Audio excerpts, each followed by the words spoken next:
여러분 아시다시피 저는 아들 셋을 키우고 있습니다. 아들을 키워보니까요, 비슷한 패턴이 있습니다. 뭔가니 한 10살쯤 되니까 풋볼에 축구라고 빠지더라고요. 첫째가 중학교 때는요, 한 1년간 풋볼 선수 했었어요. 그때서야 저와 아내는 이 풋볼 룰을 조금 알게 되었어요. 왜냐하면 같이 봐야 되니까. 모르면 재미없거든요. 근데 같이 보다 보니까 룰을 알게 되고 하니까 재미있어지더라고요. 그리고 또 아이들이요, 15살쯤 되면 짐에 가서 죽으라고 근육 운동 하더라고요. 아이들이 운동을 막 하고 난 뒤에 막 몸이 커지잖아요, 조금요. 펌핑된 몸을 막 거울 막 비춰봐요, 저 혼자. 심지어 멀리 떨어져 있을 때 사진 찍어가지고 자랑합니다, 보내고. 예. 아마 셋째도 그렇게 되겠죠. 네. 제가 이제 첫째와 둘째 아이들이 이제 그렇게 운동하면서 막 자기 몸을 이렇게 자랑한다고 사진 보내주고 하는 거 보면서 좀 부럽긴 하더라고요. 저도 운동을 해야 될 사람인데, 운동 사람이 아니라 잘 안 되더라고요. 예. 특별히 또 첫째가 집에 오면은 또 아빠한테 운동 어떻게 하는지 막 가르칩니다. 그러면 그거 듣고 있으면은 막 하고는 싶은데 해보면은 너무 힘든 거예요. 정말 힘들어요. 이 정도면 충분할 것 같은데 이걸 3번씩 더 하라는 거예요. 환장합니다, 속으로. 예. 그러면서 이제 속으로 생각해 보는 게, 이렇게까지 하니까 몸에 좀 근육이 생기는구나 싶은 생각이 듭니다. 저 아내도 자주 말해요. 당신은 이제 근테크 해야 될 나이야 라고 말해요. 이게 뭐냐면 코어 근육을 좀 키워야 된다는 거죠. 안 그러면은 자꾸 자빠지고 넘어지고 막 쓸데없는 상황에서 막 담 결리고 막 그런다는 거예요. 여튼 뭐 운동을 해서 하나님이 주신 몸을 잘 가꾸는 것도 참 지혜로운 삶의 한 방법이다 생각을 합니다. 제가 왜 이런 말을 했냐면요, 오늘 본문 보니까 이 바울 사도도 운동에 대해서 언급을 하고 있습니다. 잘 확 와닿지 않죠. 8절을 보면요, 육체의 연단은 약간의 유익이 있다라는 말이 있어요. 여기서 말하는 육체의 연단이라고 하는 것이 몸을 훈련시키는 운동을 말해요. 여러분 아시다시피 바울은요, 운동 경기를 굉장히 좋아하는 사람이었음을 우리가 성경 기록을 통해서 알 수 있습니다. 디모데 후서를 보면요, 바울이 운동선수를 언급해요. 그러면서 운동선수가 그 룰대로 경기해야 하는 것을 이야기하면서 이처럼 우리 그리스도인도 복음의 룰대로 살아야 한다라는 말씀을 해줍니다. 또 바울은요, 빌립보서를 보시면요, 여기 보면 또 이런 이야기합니다. 육상 선수를 이야기해요. 이 육상 선수가, 달리기 선수가 막 결승점을 향해서 막 죽으라 달리는 것처럼 우리 그리스도인들도 하나님이 주실 상을 바라보면서 운동 경기, 달리기 선수처럼 그렇게 막 달려야 한다, 이런 말씀을 이제 해주고 있습니다. 고린도전서 9장을 봐도요, 바울은 이번에는 육상 운동 선수하고 심지어 복싱, 권투 경기를 이야기를 해요. 그러면서 하는 말이, 이 운동 선수들이 그 당시에 운동 경기에서 이기면은 그 면류관을 줘요. 이 면류관이 곧 썩어 없어지잖아요. 물론 이 면류관 표시는 그 사람이 나중에 평생 동안 텍스를 면제받는 뭐 그런 것들이 있긴 있었지만 어쨌든 면류관만 봐서는 금방 곧 썩어질 것이에요. 그래서 이 운동 선수들이 썩어질 면류관을 위해서 그렇게 열심히 훈련하는 것처럼 우리 그리스도인들도 영원한 면류관을 받을 사람들인데 더 열심히 우리 자신의 삶을 돌아보고 훈련해야 하는 것이 마땅하지 않느냐, 이런 이제 이야기를 해주고 있는 것을 봅니다. 요즘으로 볼 때는 바울은 비인기 종목을 좋아했던 것 같아요. 육상. 모르겠어요. 그 당시에는 육상이 인기 있었는지 모르겠습니다. 그리고 이 투기, 복싱을 좋아했던 것 같아요. 자, 그런데요, 바울 사도는요, 오늘 이 본문에서 이런 운동을 통한 육체 단련이 유익이 있기는 있는데 그보다 훨씬 큰 유익이 되는 훈련이 있다라고 말해줍니다. 그것이 무엇인가 하니 경건훈련이라는 겁니다. 심지어 바울은요, 자기의 사역의 목적 중에 하나가 이거라는 겁니다. 그리스도인들이, 자기가 사역을 하는 그 대상이 되는 그리스도인들이 이 경건훈련을 하도록 하기 위해서 자기가 이렇게 힘쓴다라고 말하기까지 합니다. 우리 본문인데요. 8절부터 10절을 한번 보도록 할게요. 육체의 연단은 약간의 유익이 있으나 경건은 범사에 유익하니 금생과 내생의 약속이 있느니라. 미쁘다 이 말이여 모든 사람들이 받을 만하도다. 이 일을 위하여 우리가 수고하고 힘쓰는 것은 우리 소망을 살아계신 하나님께 둠이니 곧 모든 사람 특히 믿는 자의 구주시라. 육체의 연단은 약간의 유익이 있는데 그보다 훨씬 유익한 훈련이 바로 경건 훈련이라는 겁니다. 그러면서 이 경건 훈련을 할 수 있도록 돕기 위해서 우리가 이렇게 수고하고 이렇게 힘쓴다, 사역한다라고 말을 하고 있지요. 여러분, 경건을 한마디로 말하면요, 하나님을 경외하는 겁니다. 이게 무슨 말인 거니? 하나님을 똑바로 알고 하나님을 똑바로 경외한다라는 뜻이에요. 하나님을 똑바로 예배한다라는 것입니다. 오늘 그래서요, 이런 경건이 우리 삶에 배이도록 하는 오늘 본문이 말하는 이 경건 훈련에 대해서 몇 가지 좀 나눠보고자 합니다. 경건 훈련 첫 번째는요, 아는 것입니다. 무엇을 아는 것이냐면요, 구원의 하나님을 아는 것입니다. 우리 금방 읽었던 10절의 마지막 부분 보시면요, 경건 훈련을 위해서 바울과 일꾼들이 수고하고 힘쓰는데 이것이 어디에서부터 시작되는지를 말해줍니다. 10절을 다시 한번 읽어볼게요. 이를 위하여 우리가 수고하고 힘쓰는 것은 우리 소망을 살아계신 하나님께 두미니 곧 모든 사람, 특히 믿는 자들의 구주시라라고 말합니다. 경건 훈련을 위한 바울과 일꾼들의 그 수고와 사역이 하나님께 대한 소망에서부터 시작되는데 그 하나님이 어떤 분이냐라고 하는 것입니다. 네, 모든 사람의 구원자, 믿는 자들의 구원자라는 거예요. 인간을 구원하시는 하나님께 대한 소망에서부터 이 경건 훈련을 위한 사역이 시작된다라는 의미입니다. 다시 표현하면요, 인간을 구원하시는 하나님께 대한 소망에서부터 경건이 시작된다라는 것입니다.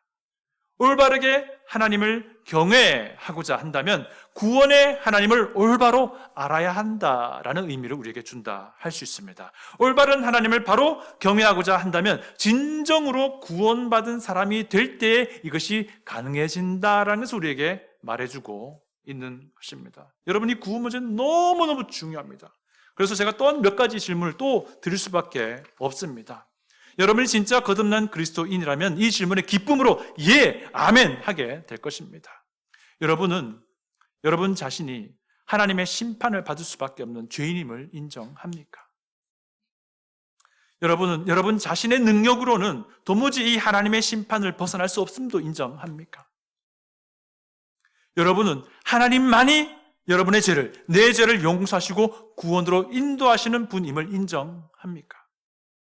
여러분은요, 십자가에 달려 무죄한 죽음을 죽으신 그 예수님의 그 죽음이 내 죄로 인해서 내가 죽어야 할 죽음이었음을 믿습니까?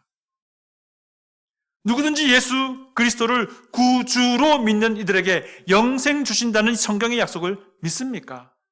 만약에 그렇다면요, 여러분은 이제 경건 훈련이 시작된 사람이다 라고 할 수 있습니다. 두 번째는요, 다 토해내는 것입니다.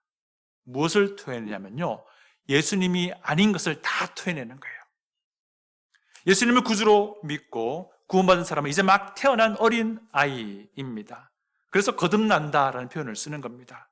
여러분, 아기들은요, 어른들처럼 그 속에 무언가를 가득 이미 채워져 있지는 않습니다. 이제 점점 그들이 채워져야 할 사람들, 아이들인 거죠. 그리스도는 이와 같다는 겁니다.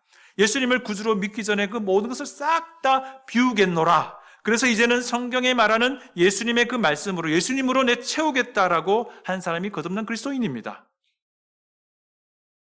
그래서 바울은 이렇게 말합니다. 망령되고 허탄한 신화를 버려라. 7절 보십시오. 망령되고 허탄한 신화를 버리고 경건에 이르도록 내 자신을 연단하라. 이 망령되고 허탄한 신화라고 말하는데 이것은요, 에베소 교회 지체들이 예수님을 믿고 거듭나기 전에 그들이 가지고 있었던 그리스 로마 문화의 그 종교, 철학, 사상들을 의미하는 것이다 라고 생각할 수 있습니다. 사실 이와 같은 비슷한 문구가요, 1장 4절에서 언급이 되어 있습니다. 1장 4절 보시면요, 이 화면에 나올 겁니다. 신화와 끝없는 족보에 몰두하지 말게 하려 함이라. 이런 것은 믿음 안에 있는 하나님의 경륜을 이름보다 도리어 변론을 내는 것이라 라고 디모데전서 1장 4절이 말하고 있거든요. 이것의 정확한 것에 대해서는 갑론을박이 있습니다. 이것은 대체적으로 그들의 철학과 사상 이런 것들이 아닌가 생각하는데요. 분명한 것은 이것이 예수님의 말씀을 무관심하게 만드는 요인이 된다라는 거예요. 그러면서 하나님의 경륜을 이루는 것을 방해한다라고 말합니다. 이게 무슨 말인 거니? 하나님의 경륜이라면 하나님이 인간 세상을 다스리는 방법인데요. 어떻게 하나님 인간 세상을 다루십니까? 복음으로 다루셔요. 인류를 구원하기 위해서 하나님이 인간을 다 다루어 오고 계신단 말입니다. 그러니까 하나님의 경륜이라 하는 것은요, 예수 그리스도를 통해 주어지는 구원의 은혜, 복음의 은혜, 이것을 말하고 있는데요. 이것을 자꾸 이루지 못하게 방해하는 것이 이런 것이다. 망령되고 허탄한 신화요, 신화와 끝없는 족보라고 말하고 있는 거예요. 그래서 여러분, 우리가 성경 말씀이나 복음과 관련 없는 이런저런 이야기들을 교회에서 마구 쏟아내기를 자제하시길 바랍니다. 예수님과 관계없는 이야기들 잔뜩 할 이유가 없어요. 이런 이야기를 많이 하고 또 이런 이야기를 많이 듣게 되면요, 우리는 자연스럽게 이 복음과는 무관한 것들이 내 안에 자꾸 채워지게 되는 겁니다. 우리가 세상 살아가는 이야기를 할 수 있어요. 그런데 문제는 처음부터 끝까지 다 세상 살아가는 이야기로 채워지는 것이 우리에겐 어울리지 않는다는 거예요. 만약에 세상 살아가는 이야기가 우리의 처음과 끝을 채우게 되면요, 우리는 점점 더 복음에 대한 것에 대해서 자꾸 무관심하게 될 겁니다. 하나님의 말씀에 무관심하게 된다는 겁니다. 우리 분명히 기억해야 됩니다. 그리스도인이라 하면요, 망령되고 허탄한 신화를 토해버리기로 결정한 사람이에요. 그리스도인은 복음과 관련 없는 것들, 예수님과 관련 없는 것들을 버리는 사람이다 라고 하는 것을 우리가 분명히 기억할 수 있기를 부탁을 드립니다. 세 번째는요, 이제는 채우는 것입니다. 무엇으로 채우냐면 건전한 말씀으로 채우는 것입니다. 토해내는 훈련이 된다면 이제 채우는 훈련도 해야 됩니다. 토해내는 것, 채우는 것 사실 동시에 이루어지는 것인데요, 예수님과 무관한 것들은 자꾸 토해내는 거예요. 그리고 예수님과 관련된 것들을 내 안에 계속 채우는 것입니다. 여러분 6절을 보십시오. 내가 이것으로 형제를 깨우치면 그리스도 예수의 좋은 일꾼이 되어 믿음의 말씀과 내가 따르는 좋은 교훈으로 양육을 받으리라. 디모데가 디모데전서의 가르침을 따라서 목양을 하게 된다면 디모데 본인 역시 그 말씀과 교훈으로 양육을 받게 된다는 그런 이야기를 하고 있습니다. 왜 그렇습니까? 디모데가 가르치고 설교하는 것이 말씀이었기 때문인 것이고요, 디모데가 가르치고 설교하는 것이 디모데가 평소에 추구하는 그런 좋은 말씀에 근거한 교훈이었기 때문에 그런 겁니다. 자, 그렇다면요, 말씀을 가르치는 이가 말씀에 의해서 훈련이 된다면 말씀을 듣고 배우는 사람들도 말씀에 의해 훈련이 되는 것은 너무 당연한 것입니다. 말씀, 곧 성경을 말하는 겁니다. 성경에 대한 건전한 해석에 따른 그 가르침으로 우리가 훈련이 되어야 됩니다. 말씀을 우리 안에 채우는 훈련이 되어야 합니다. 말씀을 채우지 않는 그리스도인이라고 한다면요, 필연적으로 다른 것들이 채워질 수밖에 없습니다. 필연적으로 다른 것이 채워질 수밖에 없습니다. 그래서 그리스도인이라 하면요, 성경 말씀에 자꾸 자기를 노출시키는 것이 되게 지혜로운 거예요. 그리스도인은 성경 말씀을 듣는 것이 필요한 사람들입니다. 그리스도인은 성경 말씀을 최우선의 가치로 여기는 것이 필요한 사람들인 거예요. 여러분이 성경 말씀과 이 건전한 교훈에 자꾸 노출된다면요, 이것이 우리의 훈련입니다. 경건에 이르게 되는 훈련이 되는 것입니다. 여러분, 성경 말씀에 부지런히 노출되면요, 그 사람의 인생 분명히 바뀝니다. 예수 그리스도를 말해주는 성경을 가까이 하는 사람 치고요, 성숙해지지 않는 사람들은 못 봤습니다. 여러분, 혹시 몇십 년을 교회를 다니지만 혹시 변화가 없다는 생각을 하고 있습니까? 그렇다면 이런 생각을 한번 해보십시오. 내가 과연 그동안 성경 말씀을 어떻게 생각해 오고 있는지, 성경 말씀이 내 인생에서 어느 정도의 가치로 매겨지고 있었는지, 내가 과연 그동안 성경 말씀을 진지하게 알고자 하는 마음이 정말 있었던지를 한번 생각해 보십시오. 10중 8구 수십 년 동안 교회를 출석하지만 교회 안에서 성경 기록, 이 말씀 앞에 나아가지 못한 것일 겁니다. 사랑하는 성도 여러분, 여러분의 생각과 마음을 무엇으로 채우시기 원하십니까? 이제 여러분이 결단해야 할 시점이라는 것을 기억할 수 있길 바랍니다. 네 번째는요, 개발하는 것입니다. 무엇을 개발하냐면요, 말씀의 관점을 개발하는 것입니다. 이 당시 에베소 교회에 여러 가지 이단 가르침이 들어왔던 걸로 보입니다.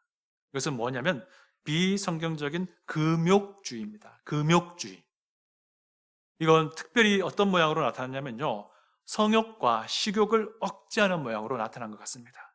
그래서 바울은 이렇게 말하죠. 3절을 보십시오. 혼인을 금하고 어떤 음식물은 먹지 말라고 할 터이나 음식물은 하나님이 지으신 바니 믿는 자들과 진리를 아는 자들이 감사함으로 받을 것이니라 라고 말합니다. 이게 무슨 말인 거니? 성욕을 억제하려고 결혼을 금하는 것은 하나님의 창조 원리에 어긋난다는 말을 하고 있습니다. 하나님의 창조 원리에 어긋난다는 말을 하고 있다는 거예요. 하나님이 첫 번째 사람을 남자와 여자로 만드시고요, 그 두 사람을 한 몸 되게 하셨습니다. 이것이 결혼입니다. 하나님이 만드신 결혼 제도라는 것이죠. 이 원리에 어긋난다는 거예요.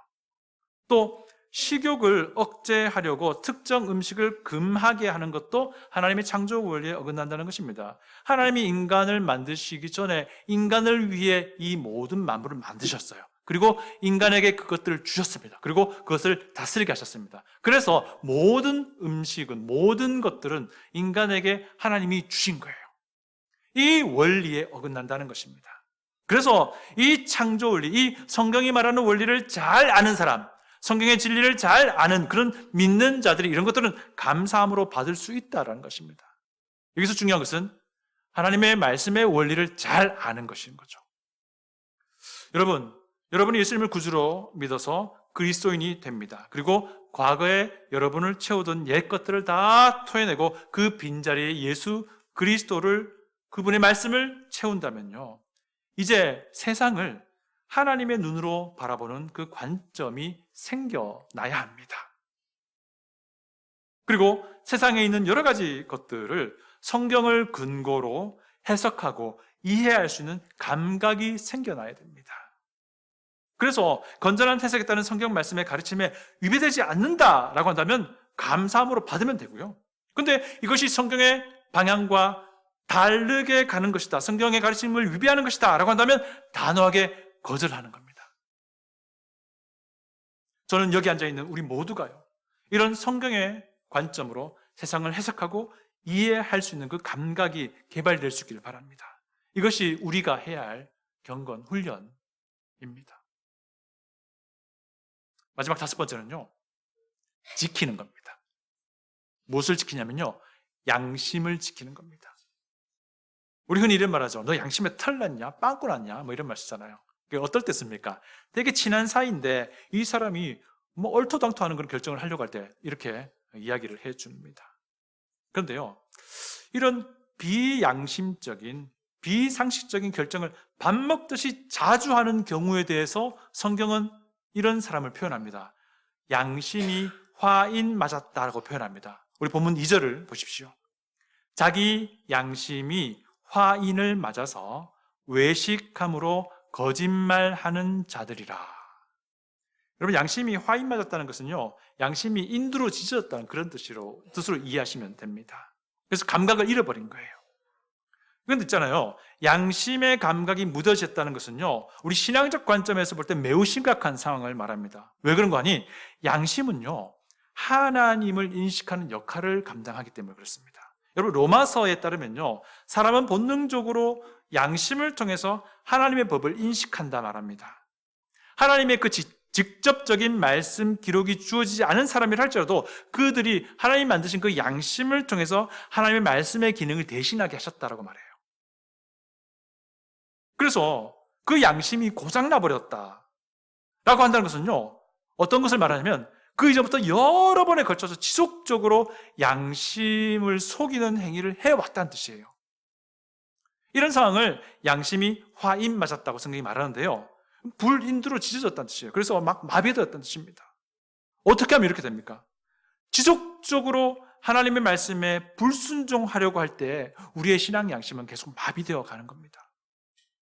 하나님의 말씀에 순종해야 하는데 자꾸 고집 피우고 불순종하게 되면요, 우리 신앙 양심에 불인두 자국 하나가 생기는 거예요. 그리고 그 부분이 마비되는 겁니다. 그런데 이런 불순종이 계속해서 이어지면요, 우리 신앙 양심에 이 불인두 자국이 여러 개가 생기는 겁니다. 결국 마비되고 마는 것입니다. 여러분, 그렇게 되면요, 정말 이상한 일이 벌어집니다. 정말 이상하리만큼 자기의 잘못된 생각, 행동, 그 말을 부끄러워하지 않아요. 이런 일이 우리에게도 벌어질 수 있다는 겁니다. 너무너무 슬픈 일인 거죠. 이런 일이 어디서 시작된다고요? 고집스러운 불순종에서부터 시작되는 겁니다. 그래서 여러분, 우리가 하나님의 말씀을 앞에 놓고 고집 피우지 말아야 됩니다. 저 역시 마찬가지예요. 저 역시 마찬가지입니다. 그런데 양심이 불인도로 한번 지져지면요, 그러니까 아는데도 그 양심이 작동하지 않는 상황에 이르게 된다는 거예요. 다시 한번 말씀드립니다. 하나님의 말씀 앞에서, 성경의 원리 앞에서 우리 고집 피우지 맙시다. 고집 피우지 맙시다. 하나님의 말씀 앞에서 내 고집을 신속하게 내어 던질 수 있는 훈련이 우리에게 필요한 겁니다. 이것이 우리가 연단해야 할 경건 훈련이다라는 것입니다. 오늘 말씀 좀 마무리하고자 합니다. 사랑하는 성도 여러분, 경건은요, 하나님을 제대로 아는 것입니다. 그리고 하나님을 제대로 예배하고 경외하는 것입니다. 이 경건이 우리 몸에 배어야 됩니다. 그러기 위해서 우리는 경건 훈련을 부지런히 감당해야 되는데요, 요약해드립니다. 먼저는 경건은요, 구원의 하나님을 아는 것으로부터 시작된다는 것입니다. 예수님을 구주로 믿어 구원에 이른 그리스도인이라면 이제 여러분은 경건 훈련을 시작하는 사람들입니다. 또 바라기는요, 여기 앉아있는 모든 이들이 예수님을 구주로 믿어서 이 경건 훈련에 함께 참여할 수 있기를 소원합니다. 경건 훈련은 다 토해내는 것입니다. 무엇을요? 예수 그리스도와 관련 없는 것들을 다 버리는 것입니다. 다 쓰레기로 여기는 것입니다.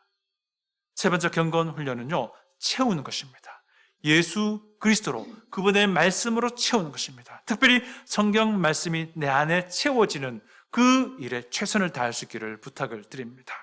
네 번째 경건 훈련은 개발하는 것입니다. 내 안에 채워진 예수 그리스도의 그 말씀으로 하나님의 관점으로 세상을 바라볼 수 있는 그 관점이 개발되는 것입니다. 마지막 경건 훈련은 지키는 것입니다. 여러분의 선한 양심을, 여러분의 거듭난 양심을 지켜나가는 것입니다. 그러기 위해서는요, 하나님의 그 말씀 앞에 겸손하게 반응하는 훈련을 우리가 해야 합니다. 그 말씀 앞에 내 고집을 즉시로 버릴 줄 아는 그런 훈련을 우리가 해야 됩니다. 이 경건 훈련 우리 다 같이 할 수 있기 원합니다. 다 같이 할 수 있기 원합니다. 여러분, 교회가 왜 존재합니까? 교회의 존재 이유는 많이 있는데 오늘 그 중에 하나를 꼽자면 이것입니다. 교회의 존재 이유, 여러분이 속한 이 교회의 다른 지체들, 그 지체들이 여러분의 경건 훈련을 돕기 위해 존재하는 것입니다. 그 말은 그 지체들도 그들의 경건 훈련에 나의 도움이 필요하다는 거예요. 저 역시 마찬가지입니다. 목회자이긴 하지만 여러분의 도움이 저의 경건 훈련에 필요한 사람이고요, 여러분 역시 목회자로부터 여러분의 경건 훈련에 도움이 필요한 사람이라고 하는 것을 우리가 반드시 기억할 수 있기 원합니다. 그래서 우리 모두가 다 같이 예수님을 구주로 믿는 믿음 안에서 이 경건 훈련을 해 나갈 수 있기를 부탁을 드립니다. 다 같이 기도하겠습니다.